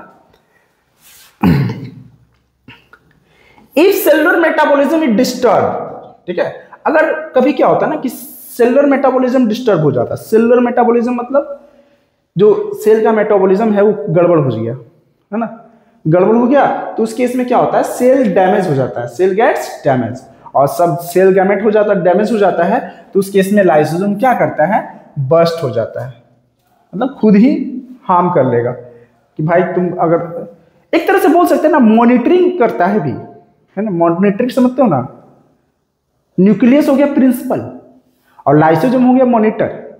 मॉनिटर कहने का मतलब सेल देखते रहेगा, सेल ऑर्गेनेल अच्छा से काम कर रहा है कि नहीं कर रहा है, सब माइटोकॉन्ड्रिया अच्छा से काम कर रहा है, वो कर रहा है, वो कर रहा है, वो कर रहा है, वो कर रहा है, सबको देखते रहेगा, है ना। और सब कुछ डर के मारे करता भी है अच्छा से काम। क्यों भाई, अगर नहीं करेगा तो लाइसोसोम को अगर दिमाग खराब हुआ, अच्छा नहीं करेगा तुम काम, नहीं करेगा काम, अरे माइटोकॉन्ड्रिया तू नहीं करेगा, अरे राइबोसोम तुम अच्छा से अपना काम नहीं करेगा, तुम अपना काम नहीं करेगा, रुक रुक, खुद सुसाइड कर लेगा, ले हम ही सुसाइड कर ले रहे हैं, नहीं करेगा मत करो, हम ही सुसाइड कर लिए। और जब वो सुसाइड करेगा, माइटोकॉन्ड्रिया सब खत्म, सेल ही खत्म, ठीक है। तो वही बोल रहा है कि किसी भी कारण से अगर मेटाबॉलिज्म डिस्टर्ब हो जाता है या सेल गेट डैमेज हो जाता है, तो उस केस में लाइसोसोम जो है बर्स्ट हो जाता है, और उसका जो एंजाइम है, डाइजेस्टिव एंजाइम, वो खुद के सेल को डाइजेस्ट कर देगा। उसके पास इतना सारा एंजाइम है ना, वो क्या करेगा, खुद के सेल को ही डाइजेस्ट कर जाएगा, है ना। Hence they are also called suicidal bag, इसीलिए इसको बोलते हैं सुसाइडल बैग। बहुत इंपॉर्टेंट है, क्यों हम लाइसोसोम को सुसाइडल बैग कहते हैं, यही मोस्ट इंपॉर्टेंट है पॉइंट, इसी को लिखना है, ठीक है। जैसे देखते होगे ना, कभी कभी हम बता रहे हैं कहीं जल जाता है या चोर पुलिस के हाथों में आ गया, मतलब पकड़ा गया चोर। अब पकड़ा गया तो पता है पुलिस के पास लाठी होता है ना, उसके पास लाठी नहीं लाठम होता है, ठीक है। अब वो अपने लट्ठम से क्या करेगा, क्या करेगा, पीटेगा, है ना, दम लाल कर देगा, है ना। और जब वो लाल हो जाता देखते हैं तब लाठी का जो वो साइन होता है, देखते एकदम रेड ब्लैक हो जाता है, ब्लैक, रेडिश ब्लैक। अब जब उसके चारों पट्टी है एकदम अच्छा से है नॉर्मल, लेकिन वही जगह क्या हो गया वो, इसका मतलब वहां पे क्या हुआ ना कि लाइसोसोम सुसाइड कर लिया। लाइसोसोम क्या किया, सुसाइड कर लिया। अब जब लाइसोसोम सुसाइड करेगा तो वहां का सेल क्या हो जाएगा, डेड हो जाएगा, वहां के पार का सेल खत्म, डिस्ट्रॉय। सर अब वो ठीक भी तो हो जाता है, हाँ ठीक होने का, ठीक कैसे हो जाता है, अब क्या करेगा, जैसे यहां पे मान लीजिए हैंड है, उसी का एग्जांपल ले लेते हैं थोड़ा सा, मान लीजिए ऐसे हैंड है, ठीक है। अब यहाँ पे कट लग गया या चोट लगा है, लाठी का निशान है ना। अब यहाँ पे तो अलग है, रेडिश ब्लॉक है ना, इस तरीके से सेफ हो गया, खराब हो गया, है ना। यहाँ का सेल क्या हुआ, डैमेज। क्यों हुआ भाई, लाइसोसोम देखा रे रे रे रे, माहौल गड़बड़ हो गया, खुद सुसाइड कर लो, है ना, माहौल गड़बड़ हो गया, सुसाइड कर लो, और सुसाइड हो गया तो यहाँ पे सेल खत्म। अब कैसे ठीक होगा, तो हम लोग क्रीम व्रीम लगाते हैं या अपने आप ठीक हो जाता है ना, 10-15 दिन के बाद, ज्यादा चोट है तो 15 दिन, है ना, चोट के अकॉर्डिंग। अब कैसे ठीक होगा, तो देखो आसपास का जो सेल है ना वो तो ठीक है ना, इसमें तो लाइसोसोम है ना। अब देखेगा लाइसोसोम निकल के देखेगा, मतलब एक तरह से सोच सकते हो ऐसा, है ना, देखेगा अरे ये तो इसका तो सेल, इसका तो लाइसोसोम डैमेज हो गया, लाइसोसोम ही मर गया है। अब क्या करेगा, आसपास के जो लाइसोसोम है अपना थोड़ा थोड़ा अमृत छिड़क देगा। अमृत मतलब वही डाइजेस्टिव जूसेस, डाइजेस्टिव एंजाइम में क्या करेगा, इसके ऊपर छिड़क देगा, ले भाई तू भी जा, ये अमृत है, थोड़ा सा तू भी पी ले। और जैसे ही लाइसोसोम आसपास के कर देता है तो इसका सेल धीरे धीरे रिपेयर हो जाता है, ठीक है। तो ये याद रखिएगा, बहुत इंपॉर्टेंट है लाइसोसोम, ठीक है, मतलब क्वेश्चन आएगा। अब है राइबोसोम। राइबोसोम, राइबोसोम का बारे में हम बता चुके हैं, ठीक है। राइबोसोम का मेन काम क्या है? प्रोटीन सिंथेसिस करना। फैक्ट्री ऑफ प्रोटीन कौन है भाई? राइबोसोम। प्रोटीन ऑफ फैक्ट्री कौन है? राइबोसोम, ठीक है। तो राइबोसोम जो होता है वो प्रोटीन बनाने का काम करता है, ठीक है। Ribosome are tiny cell organelle. Tiny होता है, सबसे छोटा यही होता है, ठीक है। Tiny cell organelle made of RNA and protein. क्या से बना है राइबोसोम? आरएनए और प्रोटीन से बना है। That function as the cell's protein factories. Protein factories के रूप में काम करता है बाय सिंथेसाइजिंग प्रोटीन। कैसे भाई? प्रोटीन बनाकर। They are found freely in the cytoplasm. ये साइटोप्लाज्म में पाया जाएगा फ्रीली, है ना। या बताए थे एंडोप्लाज्मिक रेटिकुलम में अटैच होता है और attach to the rough endoplasmic reticulum. तो राइबोसोम का मेन काम क्या है? प्रोटीन सिंथेसिस करना। दूसरा काम कि राइबोसोम क्या से बना है? तो आपका आरएनए एंड प्रोटीन से बना है। क्लियर हो गया? इतना चीज याद रखना है इसके बारे में, ठीक है। नेक्स्ट है centrosome. Centrosome only animal cell में पाया जाता है, ओनली एनिमल सेल में पाया जाता है, ठीक है। ये याद रखिएगा, सेंट्रोसोम ओनली एनिमल सेल में पाया जाता है और इसका काम क्या है? सेल डिवीजन में हेल्प करता है। सेल डिवीजन में हेल्प करता है, बस इतना ही याद रखना है सेंट्रोसोम के बारे में, ठीक है। सेंट्रोसोम एनिमल सेल में पाया जाता है और इसका काम क्या है? सेल डिवीजन में हेल्प करेगा, ठीक है। नेक्स्ट है वैक्यूल। वैक्यूल भी मेम्ब्रेन बाउंड होता है। मेम्ब्रेन मतलब मेम्ब्रेन बाउंड होता है, मेम्ब्रेन के अंदर ही होगा, ठीक है। मेम्ब्रेन के बाउंडेड होता है। मेम्ब्रेन बाउंडेड ऑर्गेनेल है और ये प्लांट सेल और एनिमल सेल दोनों में होता है। प्लांट एनिमल दोनों में सर, हाँ दोनों में होता है ये, ठीक है। ये याद रखिएगा। लेकिन हाँ प्लांट्स में बड़ा होता है और एनिमल्स में छोटा होता है, या नहीं भी होता है, किसी किसी एनिमल सेल में नहीं भी होगा। और टेम्पोररी होता है, एनिमल सेल में टेम्पोररी वैक्यूल होता है और जबकि प्लांट सेल में परमानेंट होता है। ये भी याद रखिएगा, डिफरेंस में आप लिख सकते हैं ना। वैक्यूल मेम्ब्रेन बाउंडेड ऑर्गेनेल है, ठीक है। इसका काम क्या है? काम है ना। स्टूडेंट का काम क्या है? पढ़ना, है ना। इसका काम क्या है सर? तो वैक्यूल का काम है वाटर को स्टोर करना, न्यूट्रिएंट्स को स्टोर करना, वेस्ट प्रोडक्ट को भी स्टोर करना, ठीक है। तो वाटर, है ना, न्यूट्रिएंट्स, वेस्ट प्रोडक्ट को स्टोर करके रखना, देख रहे हो, यही है वैक्यूल। वैक्यूल का जो आउटर बाउंड्री होता है ना, आउटर बाउंड्री बहुत इंपॉर्टेंट क्वेश्चन, 1 नंबर में आ जाएगा, पक्का आ जाएगा, है ना। इसको याद कर लेना। Outer boundary of the vacuole is called tonoplast. अच्छा से नहीं दिख रहा होगा तो हम लिख दे रहे हैं टोनोप्लास्ट। कैसा नाम है। तो outer boundary of the vacuole is called tonoplast, ठीक है। वैक्यूल मेम्ब्रेन बाउंडेड होता है, काम क्या है? Store water, nutrients, waste product, ठीक है। प्लांट में बड़ा साइज में होता है, एनिमल में छोटा साइज होता है या नहीं भी होता है, ठीक है। यूनिसेलुलर ऑर्गेनिज्म, देखिए यूनिसेलुलर ऑर्गेनिज्म जैसे कि अमीबा है, तब पढ़े थे ना अमीबा, 7th में भी पढ़े हैं, 8th में भी हल्का पढ़े होंगे, 9th तो पढ़ ही रहे। अमीबा भाई, है ना, अमीबा भाई यूनिसेलुलर है। कैसा है? यूनिसेलुलर, एक सेल का है लेकिन सब काम करता है। हम लोग ट्रिलियंस ऑफ सेल हमारे अंदर है, फिर भी हम लोग अच्छा से काम नहीं कर पा रहे हैं, अपना स्टडी कर पा रहे हैं। प्रॉपर स्टडी करते तो सब टॉपर नहीं हो जाते, है ना। लेकिन हाँ, टॉपर भी तो एक ही हो सकते हैं, ठीक है। तो हम लोग टॉपर की ओर बढ़ सकते हैं, टॉपर से पीछे हो सकते हैं, या बहुत मेहनत की तो टॉपर भी हो सकते हैं, ठीक है। तो अमीबा यूनिसेलुलर होते हुए भी सब काम, है ना। तो अमीबा में फूड वैक्यूल होता है, पता है ना, बताए होंगे कभी कि अमीबा का पेट है। अमीबा का पेट कौन है? Food vacuole. पेट समझते हो ना, पेट। तो अमीबा का पेट कौन है? फूड वैक्यूल, ठीक है। जैसे साइटोपोडिया के थ्रू खाना लिया, वो खाना कहाँ गया? फूड वैक्यूल में, फूड वैक्यूल बना लेता है, उसी में डाइजेशन होता है। डाइजेशन, पचा खाना कहाँ? पेट में। पेट कहाँ? कौन है? अमीबा का फूड वैक्यूल, ठीक है। Amoeba the food vacuole contains ingested food. Ingested food कहाँ रहता है, जो खाना इंगेस्ट करता है वो कहाँ जाता है, फूड वैक्यूल में। यही अमीबा का पेट है, ठीक है। Pet of amoeba is called food vacuole, ठीक है। Specialised vacuole in some unicellular organism help expel excess water and waste. अब किसी किसी में, यही अमीबा में भी होता है, अमीबा में जो वेस्ट चीज होता है या कोई भी बहुत सारे यूनिसेलुलर ऑर्गेनिज्म है, उसमें से जो वेस्ट चीज निकलता है वो वेस्ट चीज किसके थ्रू निकलता है, यही फूड वैक्यूल के थ्रू निकलता है, ठीक है। क्लियर हो गया होगा, उतना ज्यादा हार्ड नहीं है, ठीक है। नेक्स्ट है प्लास्टिड।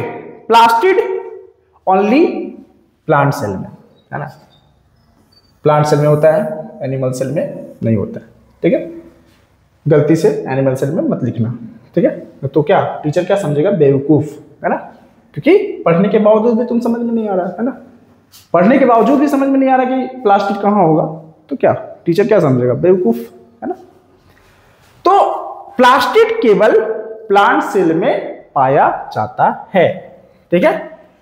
स्ट्रक्चर, ये भी डबल मेम्ब्रेन होता है, हल्का बहुत इसका जो स्ट्रक्चर है ना, वो हल्का बहुत स्ट्रक्चर माइटोकॉन्ड्रिया से मिलता जुलता है, हल्का बहुत, पूरा नहीं बोल देना, हल्का बहुत, ऐसा नहीं कि सर बोल दिए पूरा मैच होता है, नहीं, हल्का बहुत मैच होता है।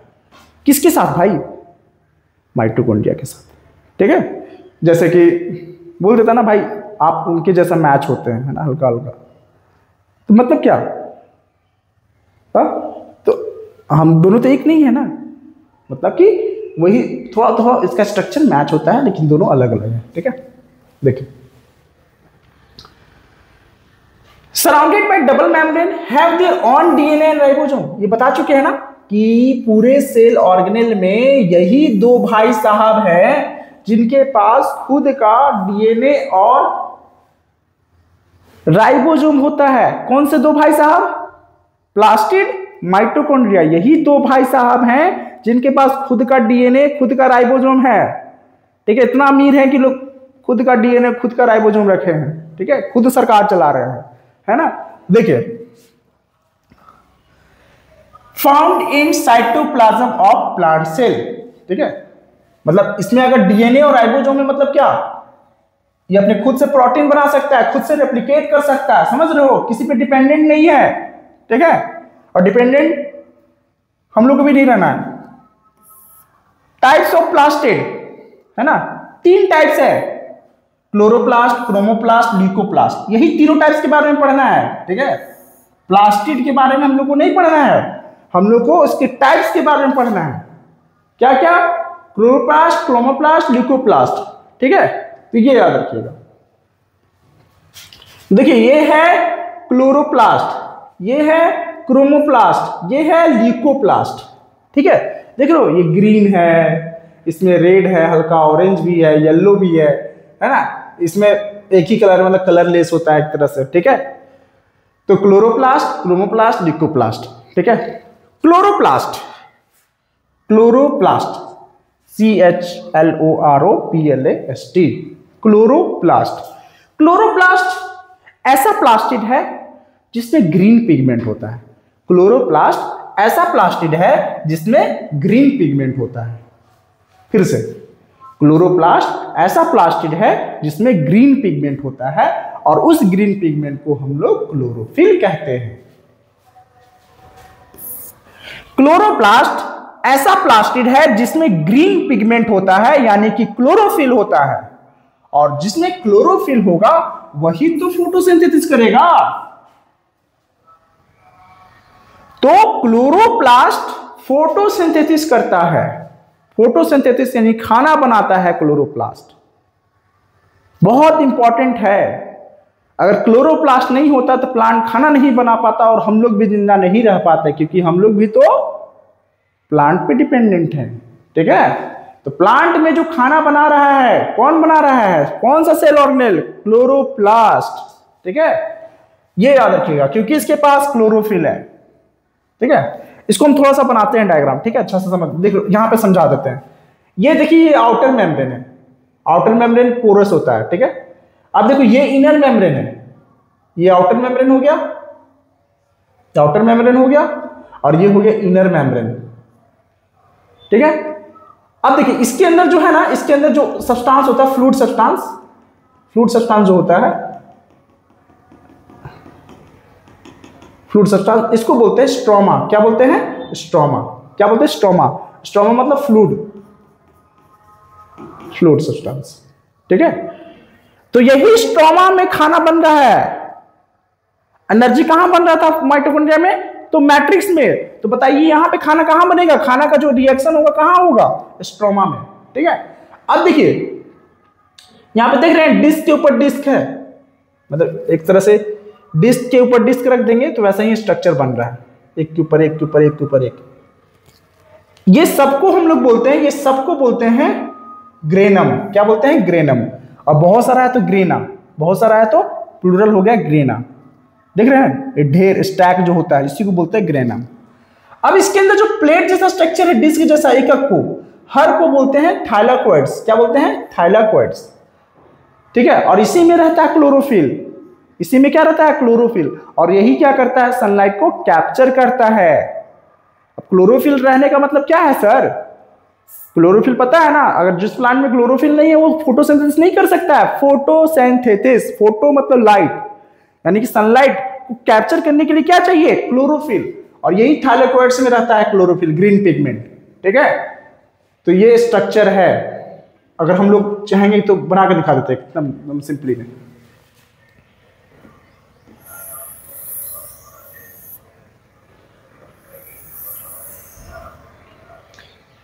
डबल मेम्ब्रेन होता है। ठीक है, फिर उसके बाद प्लेट जैसा,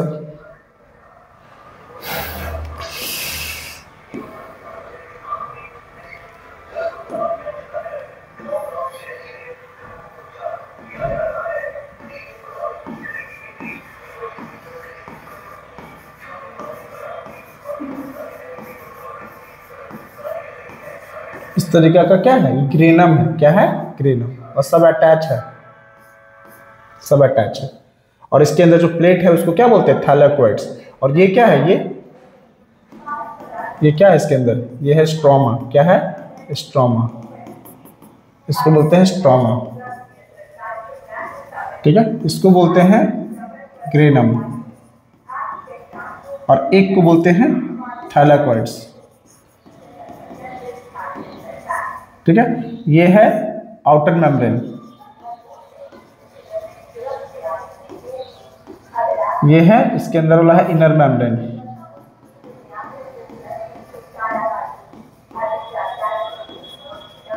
ठीक है, आई होप क्लियर हो गया होगा। ठीक है, तो क्लोरोप्लास्ट मीन्स ऐसा प्लास्टिड जिसमें क्लोरोफिल होगा और वो फोटोसिंथेसिस का काम करेगा। अब है chromoplast. Next type chromoplast, CHROMOPLAST।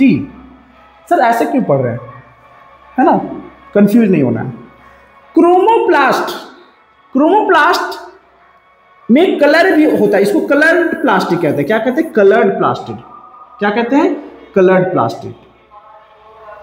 Coloured plastic कहते हैं। क्या कहते हैं? Coloured plastic. Sir coloured plastic, हाँ भाई, कलर्ड प्लास्टिक का मतलब ग्रीन नहीं होगा। कलर प्लास्टिक मतलब हर कलर नहीं, हर कलर कैसे? हर कलर नहीं भाई, ग्रीन को छोड़कर, है ना, ग्रीन नहीं होता है। They contain pigment that give red yellow orange, है ना, रेड येलो ऑरेंज कलर होता है। कैसा pigment? Red pigment, orange pigment और येलो पिगमेंट होता है। क्लियर हो गया? अब देखो इसमें क्लोरोफिल नहीं होता है, तो क्या होता है? बट पिगमेंट होता है जिसको बोलते हैं कैरोटोनॉइड्स। क्या बोलते हैं? कैरोटोनॉइड्स।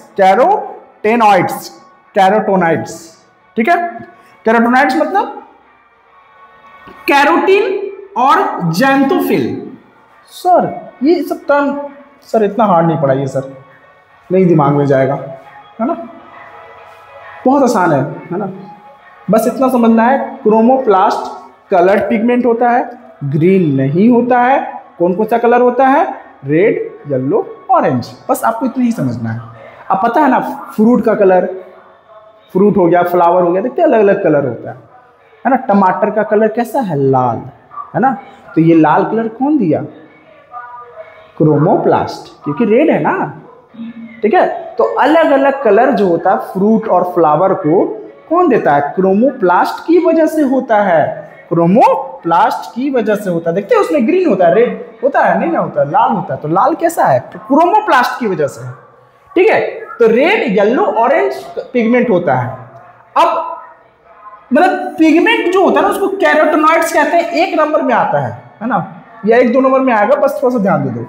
कैरोटेनॉइड जो होता है उसमें 2 होता है, एक होता है कैरोटीन, कैरोटीन मतलब रेड ऑरेंज, देख रहे हो कितना आसान है। रेड ऑरेंज को बोलते हैं कैरोटीन, रेड ऑरेंज पिगमेंट जो होता है उसको कैरोटीन में आता है। और जेंथोफिल वाला येलो, खत्म। जेंथोफिल मतलब येलो पिगमेंट, ठीक है, क्लियर हो गया।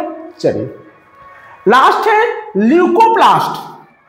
ल्यूकोप्लास्ट जो है ये कलरलेस प्लास्टिड होता है, कलरलेस सर, हाँ कलरलेस सर, इसमें कोई भी कलर नहीं, नहीं नहीं नहीं, है ना। ल्यूकोप्लास्ट कलरलेस प्लास्टिड होता है प्लांट में, और इसका काम क्या होता है? स्टोर करना फूड को, जैसे कि स्टार्च, ऑयल, प्रोटीन। बहुत आसान है, ठीक है, क्लियर हो गया। ल्यूकोप्लास्ट कलरलेस प्लास्टिड होता है और ये फूड को स्टोर करता है, जैसे कि स्टार्च, ऑयल एंड प्रोटीन, ठीक है। चलिए नेक्स्ट है सेल डिवीजन, मतलब हम लोग का सेल ऑर्गेनेल खत्म, है ना। सेल ऑर्गेनेल का टॉपिक्स खत्म। लास्ट टॉपिक बचा है, बहुत बहुत बहुत इंपॉर्टेंट टॉपिक्स है, ठीक है, और उसका नाम है, क्या नाम है भाई उस टॉपिक का नाम? क्या है? Cell division. क्या नाम है? सेल डिवीजन, ठीक है। तो मैंने फर्स्ट लेक्चर में बताया था, है ना, कि सेल थ्योरी आया था जब, तो स्लेडन और स्टोन जो है वो तो बता दिए थे कि हाँ भाई सभी लिविंग ऑर्गेनिज्म सेल से बनता है।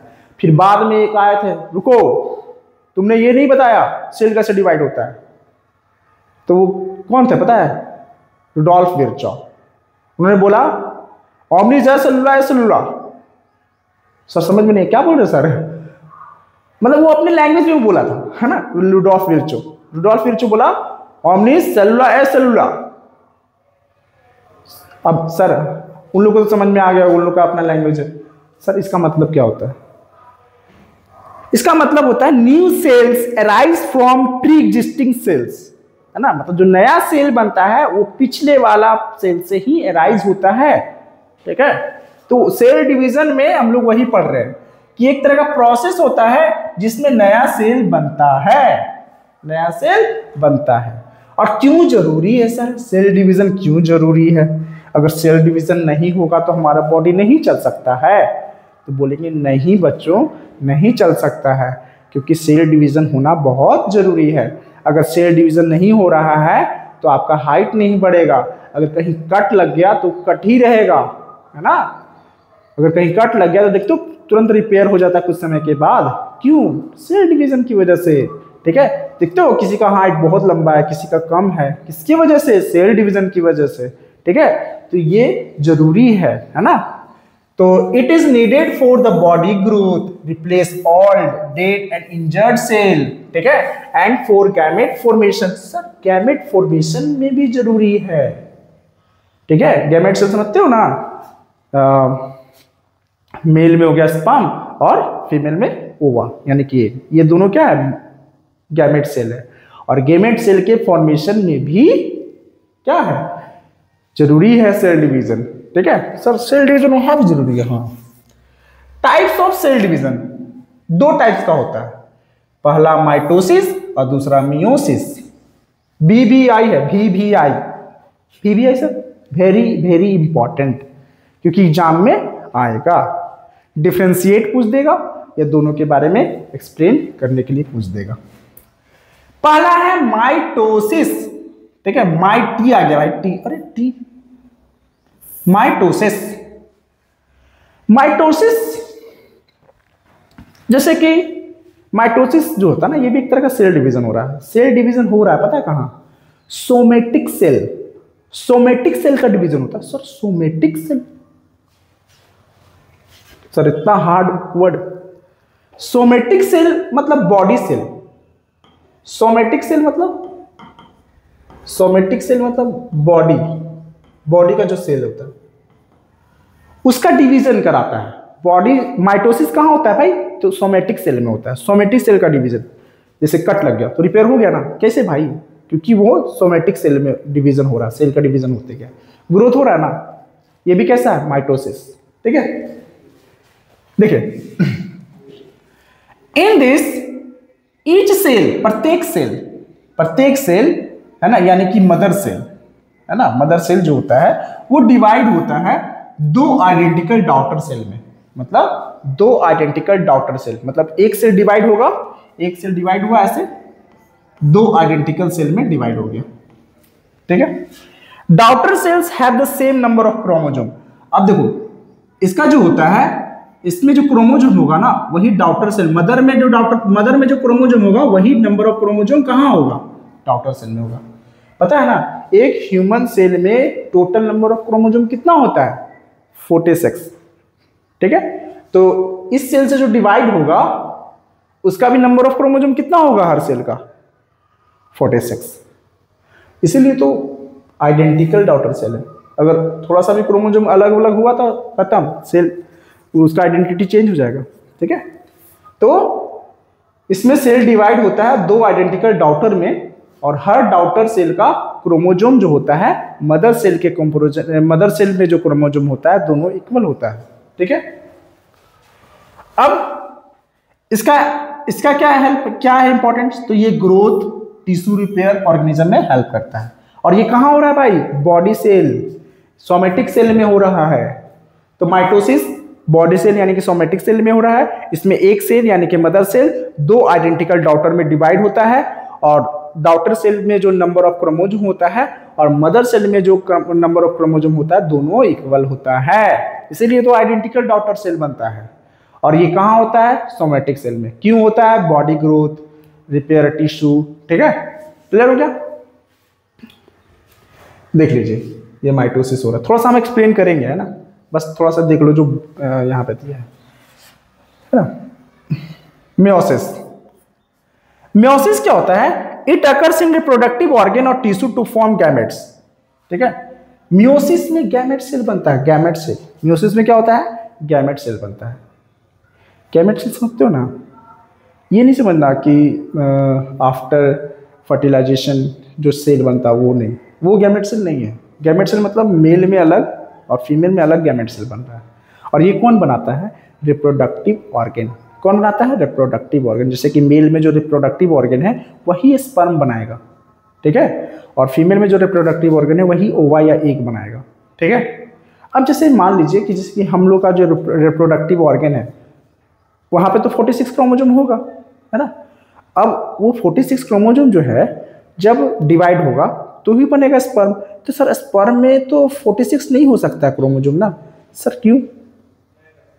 क्योंकि अगर स्पर्म में 46 हो गया और ओवा यानी कि एग में भी 46 हो गया आफ्टर सेल डिवीजन, तो जब दोनों कंबाइन होगा तो जो जाइगोट बनेगा उसमें तो फिर 92 क्रोमोसोम हो जाएगा।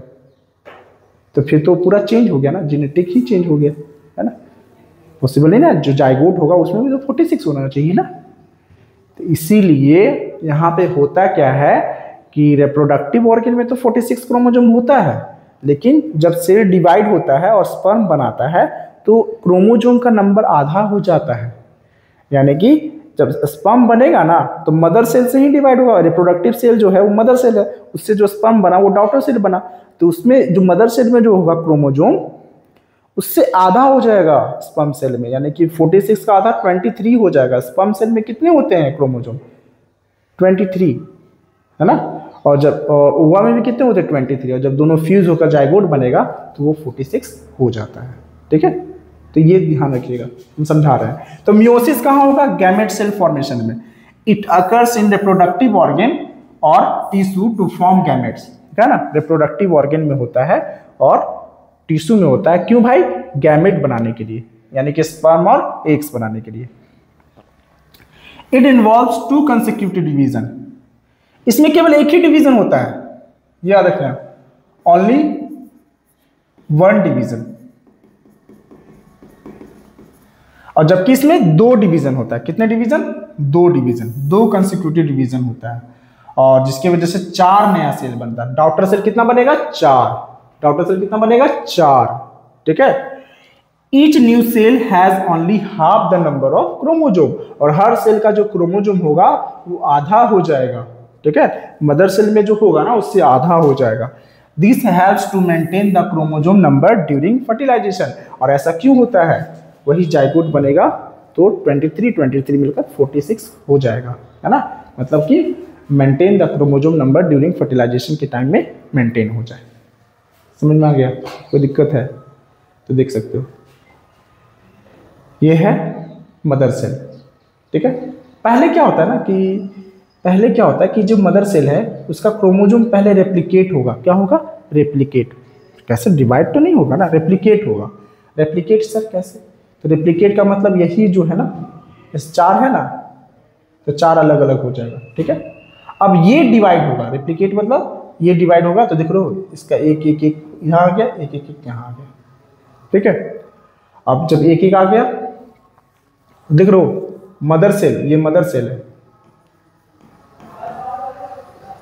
मदर सेल, और ये दोनों क्या है? Daughter cell. ये दोनों क्या है? Daughter cell. देख लो क्रोमोजोम 4 है तो 4 4। ठीक है, ये याद रखिएगा। सेम नंबर ऑफ क्रोमोजोम होता है, इतना नहीं समझना। सेम नंबर ऑफ क्रोमोजोम होगा, 2 डॉटर सेल बनेगा, और सेम नंबर ऑफ क्रोमोजोम की वजह से ये सिमिलर होता है, मतलब कि आइडेंटिकल डॉटर सेल होता है। और ये कहाँ हो रहा है? बॉडी सेल में हो रहा है। और देखो डिवीजन जो है ना यही वाला हुआ, तो देखो एक ही डिवीजन हुआ। ठीक है। मियोसिस में फिर से रेप्लिकेशन होगा, रेप्लिकेट होगा, फिर डिवाइड होगा, तो पहले तो 2 2, उसके बाद फिर ये अलग अलग 2 2 बन जाता है। देख रहे हो ना, तो पहला डिवीजन यहाँ हुआ, सेकेंड डिवीजन यहाँ हुआ। ठीक है। तो यहाँ पे कितना डॉटर सेल बना? 4। और देख रहे हो इसमें 4 नंबर ऑफ क्रोमोजोम, जबकि ये 2 2 2 2 हो गया, मतलब आधा हो गया। आधा होने का मतलब है कि ये 46 क्रोमोजोम है तो आधा आधा हो गया, यानी कि नया नया डॉटर सेल बन गया 4। ठीक है। और आइडेंटिकल नहीं होगा, है ना।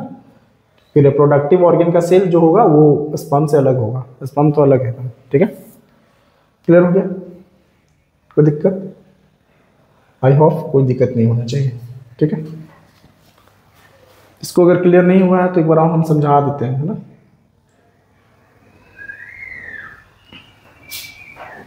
जैसे मान लीजिए कि ये न्यूक्लियस है, ठीक है, और न्यूक्लियस में क्रोमोजोम है।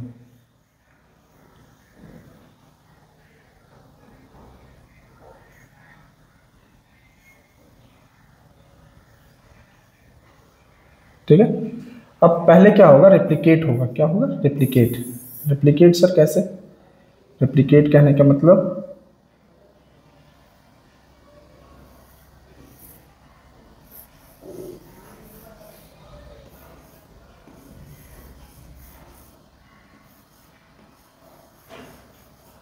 चार बनाने का, रेप्लिकेट हो गया, 4 हो गया। अब फिर से ये डिवीजन हो जाएगा, मतलब 2 2। इस तरीका से यहाँ 2,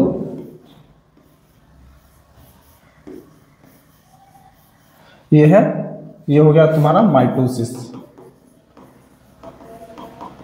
देख रहे हो ना, ये है मदर सेल, मदर सेल, और ये है दोनों डॉटर सेल। तो देख रहे हो 2 आइडेंटिकल डॉटर सेल बना। ठीक है, 2 आइडेंटिकल बनेगा। और क्रोमोजोम देख रहे हो, यहाँ पे 2 है तो यहाँ पे 2, यहाँ पे 2। ठीक है। अब जैसे मियोसिस है, तो मियोसिस के लिए एक बार देख लो। इसको हम बार बार इसलिए समझा रहे हैं ना बच्चों कि ये इंपॉर्टेंट टॉपिक्स है ना, आगे के लिए भी और एग्जाम के पर्पस के लिए भी इंपॉर्टेंट है। ठीक है। तो देखिए इसमें अगर पहले सेल होगा, इसमें भी क्रोमोजोम होगा।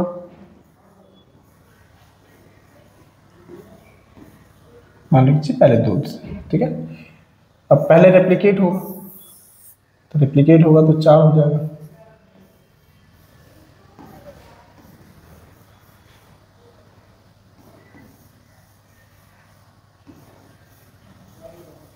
ठीक है, अब क्या होगा, पहला डिवीजन होगा, पहला दो टू डिवीजन होगा। इसमें देखो, इसमें सिंगल ही डिवीजन होगा, एक ही बार डिवीजन होगा,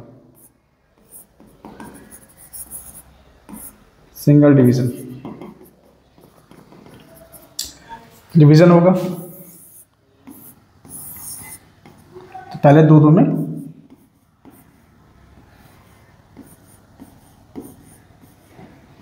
डिवाइड हो जाए,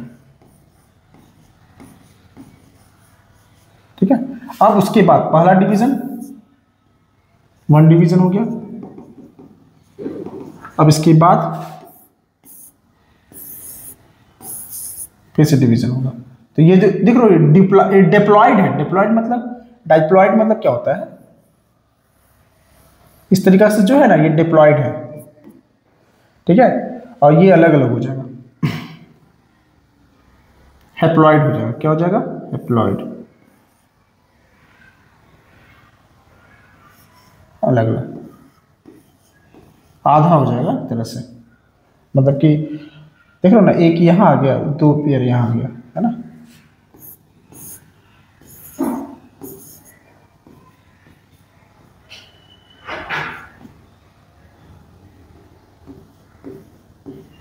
ठीक है, देख रहे हो ना, चार आउटर सेल बना। बस देखो, इसका चार मतलब 1 2 3 4 ऐसे ले सकते हो, ये हैप्लॉयड के फॉर्म में तोड़ दिया है, ठीक है। तो चार आउटर सेल बनता है। फिर सेकेंड डिवीजन यहां से हो गया,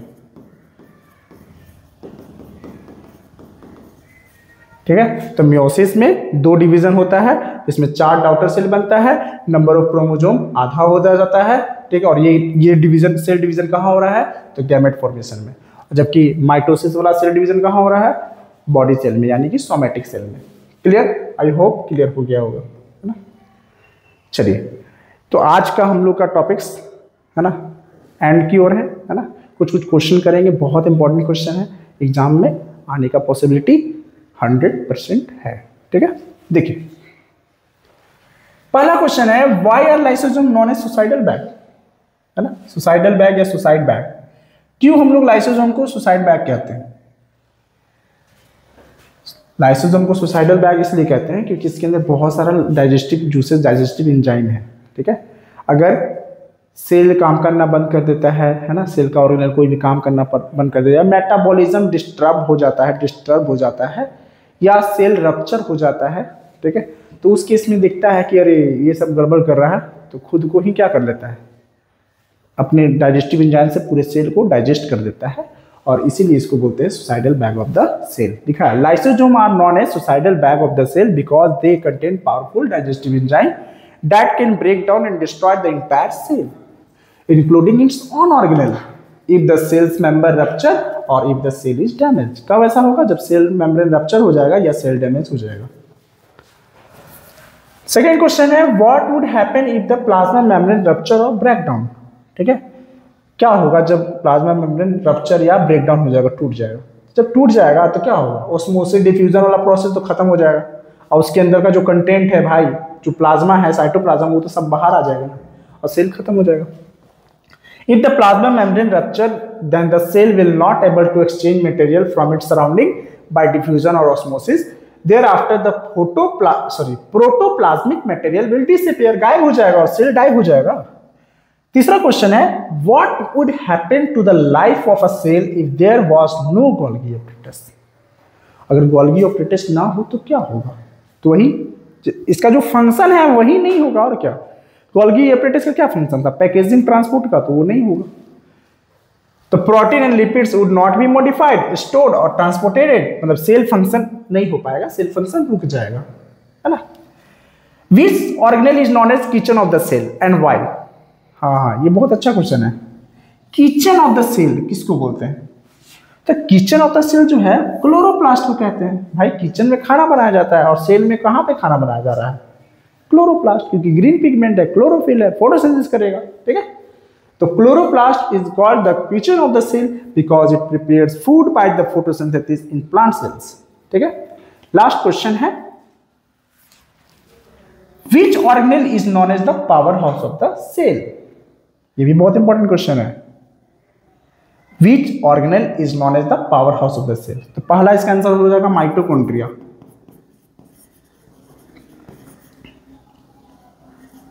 माइटोकॉन्ड्रिया। सर क्यों, why? Because they release energy in the form of ATP by cellular respiration, है ना। सेलुलर रेस्पिरेशन होता है, उसके बाद एनर्जी बनता है, वो किस फॉर्म में? एटीपी फॉर्म में, इसलिए इसको power house of the cell कहते हैं। ठीक है, तो हम लोग का ये क्वेश्चन का हो गया, क्वेश्चन हो गया। ठीक है, हम लोग सेल का टॉपिक्स कंप्लीट कर चुके हैं। ठीक है, सेल का क्लास 9 सीबीएसई का सेल का दो पार्ट में वीडियो आया है, 2 वीडियो आया है ना। वो दोनों वीडियो आप मतलब ये मिलाकर 2 वीडियो हो गया, और दोनों वीडियो में पूरा कंप्लीट हो गया है सेल। तो हम लोग नेक्स्ट क्लास में, है ना, टिश्यू बना देंगे। टिश्यू बहुत सारे बच्चों को प्रॉब्लम क्रिएट कर रहा है ना, जैसा कि हम देख पा रहे हैं, है ना। टिश्यू में बहुत सारा एनिमल टिश्यू, प्लांट टिश्यू, बहुत ज़्यादा दिक्कत होता है ना। प्लांट टिश्यू में उतना दिक्कत नहीं होता, लेकिन एनिमल टिश्यू में बहुत सारे बच्चों को प्रॉब्लम होता है। तो उसको हम बहुत ईजी लैंग्वेज में, ईजी भाषा में, है ना, समझेंगे। ठीक है, और आप लोग पढ़ाई जारी रखिए, पढ़ते रहिए, है ना, और वीडियो हमारा आते रहेगा, आप देखते रहिए। ठीक है, कोई भी डाउट होता है आप कमेंट में पूछ सकते हैं, है ना। ठीक है, थैंक यू।